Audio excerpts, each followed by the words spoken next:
Chosen ones, the day you were born, the earth did not simply record your arrival. It trembled as though something ancient had awakened again. The whispers of your ancestors, long buried beneath centuries of silence, stirred in unseen chambers of history. Governments thought ancestry was a matter of documents, genetics, and sterile reports. But when the president held your report in his trembling hands, his heart skipped, not from data, but from prophecy. Your bloodline was never ordinary. It carries echoes of forgotten kings, nameless prophets, and unbroken covenants sealed before nations even had names. The genealogical threads they uncovered are not strands of biology alone, but rivers of time converging into you. The ancestors who walked deserts, crossed oceans, and knelt beneath starlit skies are alive in your veins. Their choices, their prayers, their wars, they breathe within your soul.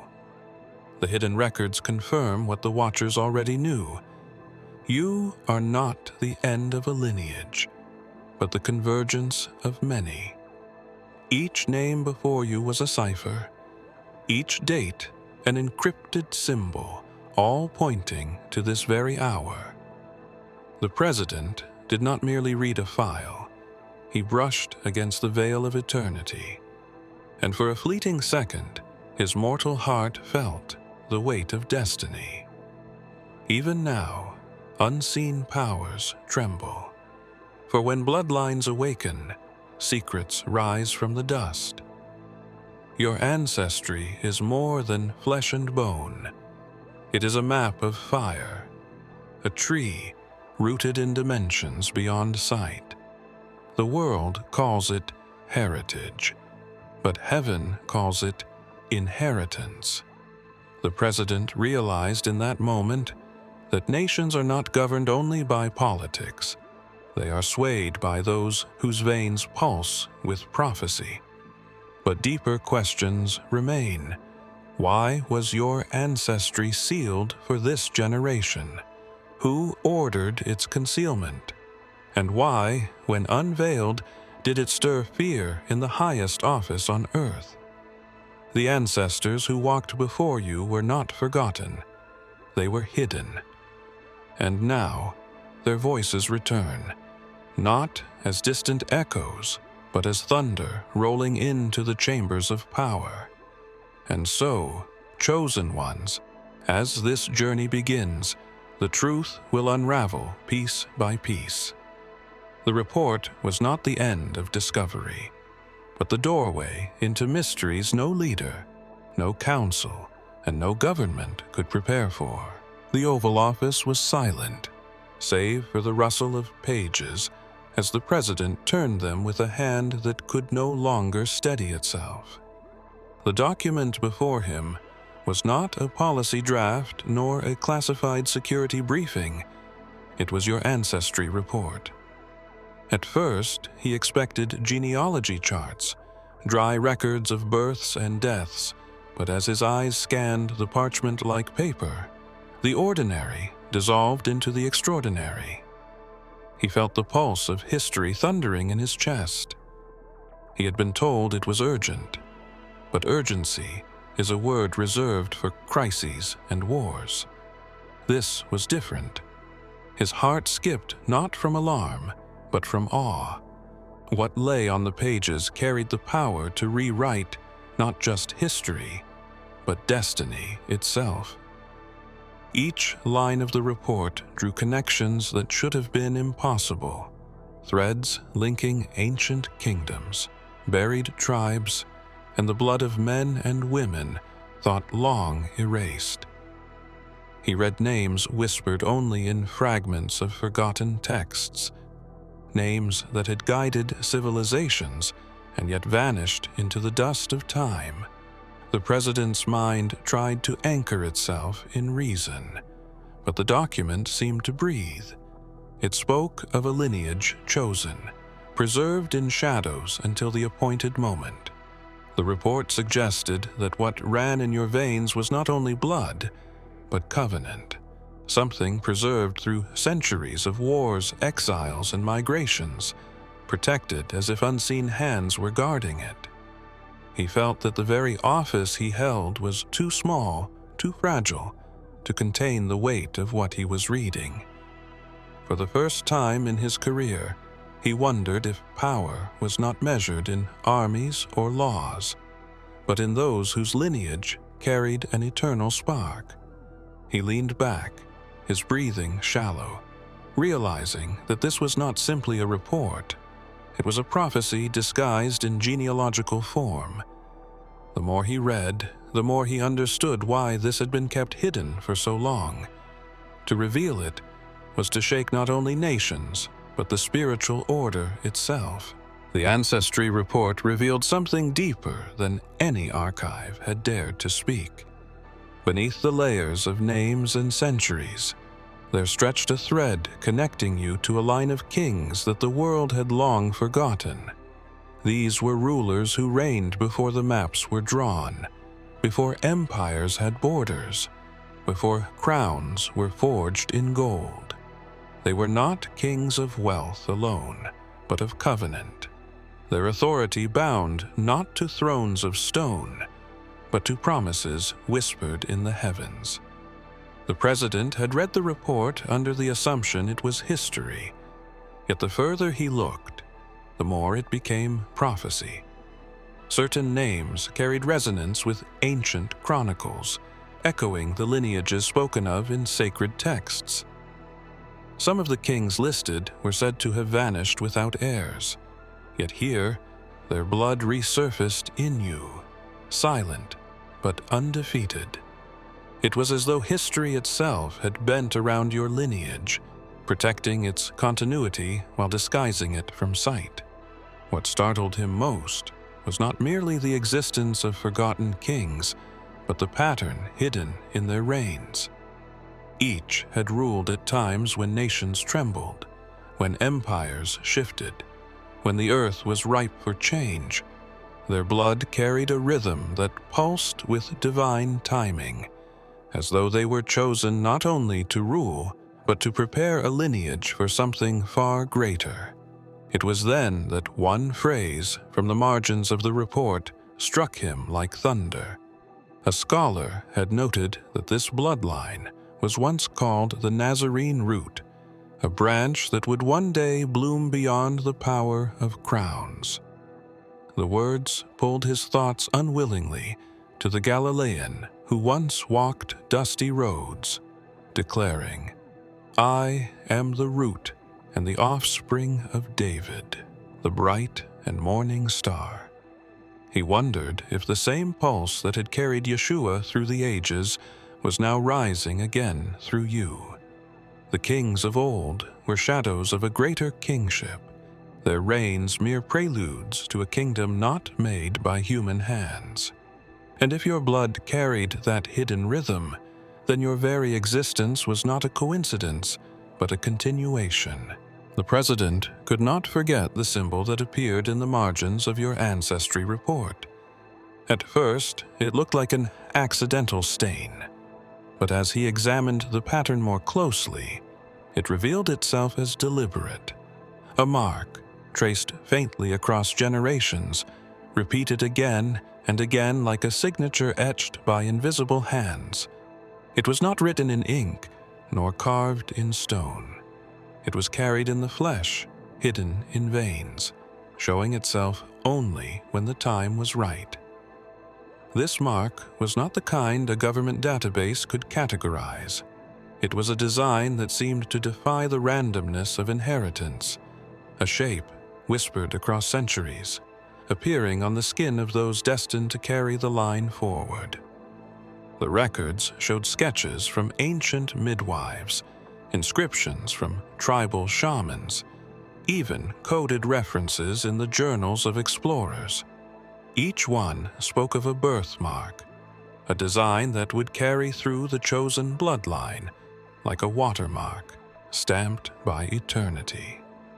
The president realized the mark was not merely physical. it was a covenantal brand, an inheritance that could not be erased. Those who bore it often lived lives of great disruption, shaping events without understanding why. Some became leaders, others exiles, but all carried within them the weight of destiny. The mark in your veins was the key to unlocking their stories and binding them together into one living narrative. As he considered it, he grew unsettled. For if this mark had appeared countless times in history, why had it returned now? What force had chosen this moment in the turning of ages to unveil it again? It seemed that the mark was a signal, an alarm sounding not just in blood, but in the fabric of time itself. The president thought of the wars unfolding, the unrest in the streets, the fractures across nations. Could it be that the mark revealed itself at thresholds, moments when the world stood on the edge of transformation? If so, your existence was not an accident, but an announcement, a sign that the balance of the present age was about to shift. Long before the president ever opened your ancestry report, there were those who knew its existence and labored in silence to protect it. A hidden council, scattered through time, entrusted with the task of shielding your bloodline from extinction. They were not bound by nationality or creed, but by oath. An oath sworn in whispers, sealed by sacrifice, and carried like a burden too heavy for ordinary men. Some were scribes who smuggled manuscripts through burning cities, preserving fragments of genealogies while empires collapsed around them. Others were priests who buried records in sacred earth, disguising them as relics no ruler would dare to touch. Still others were wanderers, carrying oral traditions across deserts, embedding truths in stories so that only the wise could discern them. Their work was unseen, but their vigilance unbroken, as though guided by a force greater than themselves. The council knew that if the bloodline was destroyed, a covenant older than nations would shatter.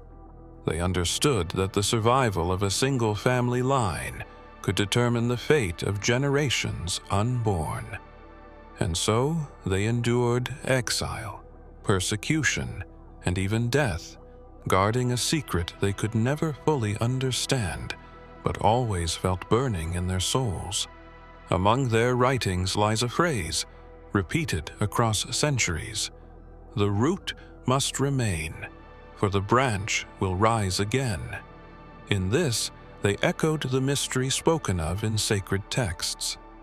One voice had declared long ago, "I am the root and the offspring of David, the bright and morning star." The council clung to this promise, believing that the same light which once walked among men would one day blaze again through a hidden descendant. It was not power they preserved, but purpose. They saw your bloodline as a living lamp, passed carefully from hand to hand across the ages, waiting for the moment appointed by heaven. And now that the president has seen the report, the lamp burns in open flame. The world may not yet perceive it, but the council's burden has become your inheritance. That night, as the president wrestled with the weight of your ancestry report, something stirred in the unseen. It was not the voice of advisors or the murmur of intelligence officers outside the door. It was deeper, older, a resonance that moved through silence like wind over forgotten graves.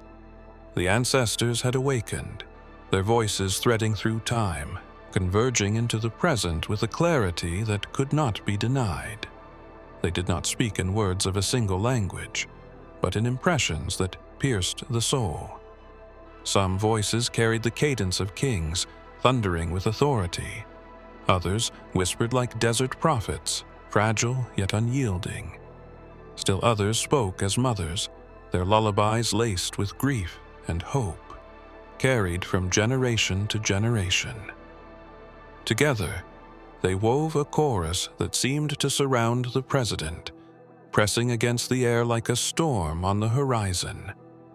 The report had been a key, unlocking what had been sealed. As he leaned forward in his chair, he felt the atmosphere thicken. He thought he saw shadows move, not with menace, but with reverence, as if the office itself had become a temple. The ancestors were not bound by death. Their covenant still pulsed through the veins of the living. Their presence was not a haunting, it was a summons. Some voices urged warning. They spoke of betrayal, of powers that would rise to silence the bloodline once it was revealed. Others spoke of hope, declaring that their sacrifices had not been in vain, that their hidden watchfulness had reached its appointed hour. It was as though centuries of silence had been shattered in one breath, and their message was clear. The destiny of their line had now come to its awakening. The president could not record what he heard. To write it down would make it vulnerable to the wrong eyes. He carried it like fire within his chest, knowing that to ignore it would mean defying something larger than nations. The Ancestry report had spoken of kingdoms, of hidden councils, of marks carried in flesh, yet one phrase lingered above all: the Nazarene root. It was written not as an annotation, but as a declaration, a reminder that the bloodline carried more than memory. It carried a covenant that refused to die. The term itself seemed to breathe, drawing the president into questions he could not answer, into mysteries older than the republic he swore to serve. The Nazarene root was not the name of a family, nor the title of a dynasty. It was a living thread woven through history, a promise that even when branches were cut down, the root would still endure. Empires had risen and fallen. Blood had been spilled across continents, yet the root remained hidden, alive beneath the soil of time. The report suggested that your veins pulsed with this very survival, as if you were not only a child of history, but the continuation of an eternal root system stretching back to the foundations of covenant itself. The president recalled a verse he had once heard in his youth, though he had long since dismissed such words as relics of faith. I am the root and the offspring of David, the bright and morning star. That single line echoed through his mind, colliding with the phrase Nazarene root in the report, until he wondered if the same light that once walked among fishermen and kings now flickered in your very existence. The connection was undeniable, though dangerous to admit aloud. If the Nazarene root had survived exile, persecution, and concealment, then its reemergence now meant more than historical curiosity. It was a sign of convergence, of the ancient colliding with the present. And if you were tied to this root, the weight you carried was not simply personal. It was cosmic, stretching across generations like a flame passed carefully through the corridors of time. The president felt a chill as he closed the file once more. If the Nazarene root whispered through your veins, then the world was not facing a political shift alone. It was facing the rise of something sacred, something governments could never contain. There are records governments proudly display, chronicles of battles won, treaties signed, and dynasties rising in splendor. But there are other records, buried so deep that only whispers of them remain. These were the genealogies the nations feared, because within them lay connections too dangerous to acknowledge.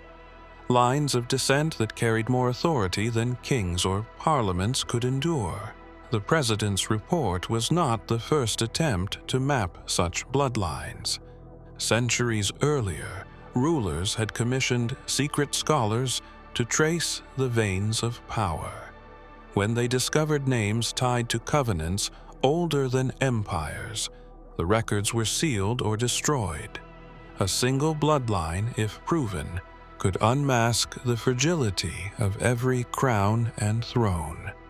For what ruler could claim legitimacy if the true heirs of covenant still walked the earth? The genealogies revealed more than flesh and bone. They carried prophecies etched in blood, a living record of promises that could not be broken. They told of kings who vanished, but whose descendants re-emerged at critical hours in history, always hidden until the world reached another turning point. Nations feared them because no weapon could silence what had already been sealed by eternity. Your report was not merely a continuation of those genealogies, it was their unveiling. What leaders and councils once tried to erase had returned, and this time it could not be buried beneath archives or locked behind vaults. The president understood that knowledge of your ancestry was more volatile than any classified weapon. To expose it would shake alliances, fracture governments, and ignite conflicts that diplomacy could never contain.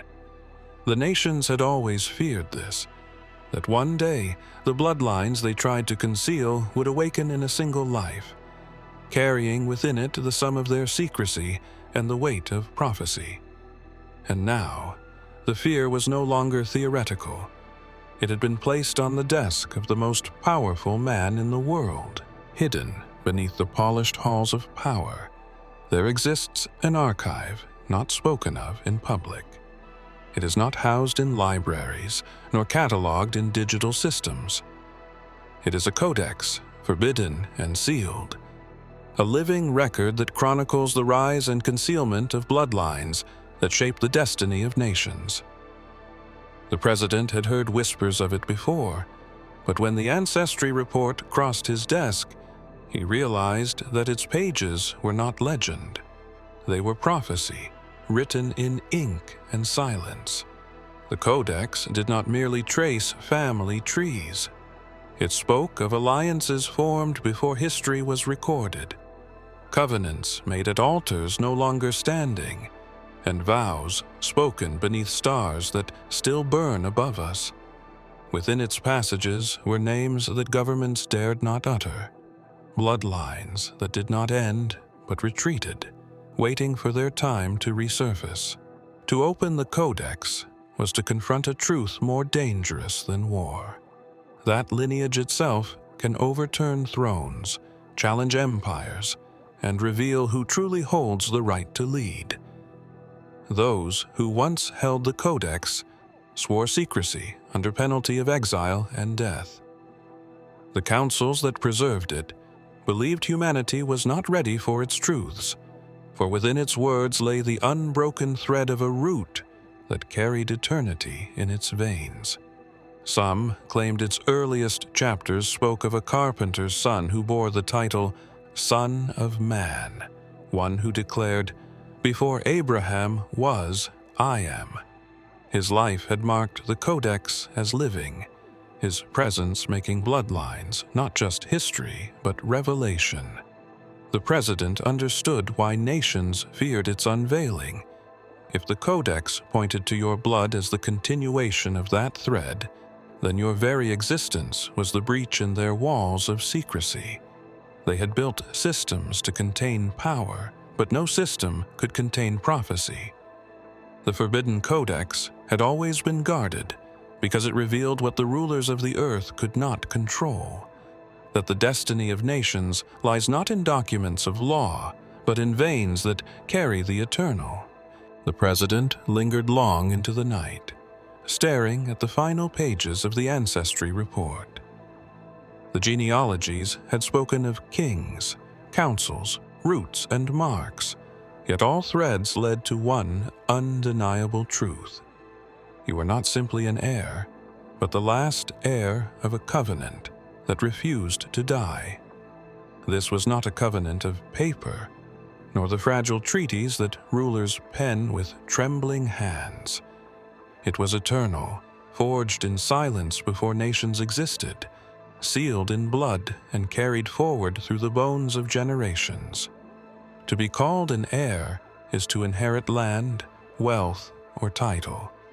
But the covenant that now burned in your veins was different. It was inheritance measured not in possessions, but in destiny, not in power seized, but in promises that could not be broken.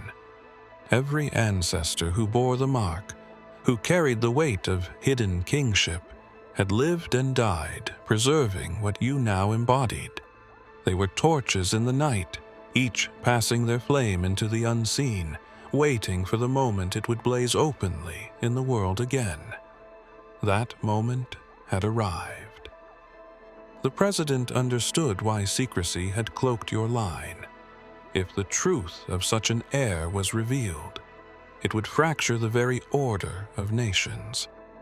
For no constitution, no monarchy, no global council could claim greater legitimacy than a covenant older than time. The weight of that realization pressed upon him, until even the walls of the Oval Office seemed too small to contain it.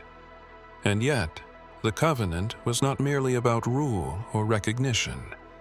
It was about convergence, the alignment of time itself around one life. You were the culmination of centuries of waiting, the embodiment of promises whispered in deserts, temples, and battlefields. To the president, it was both awe and terror.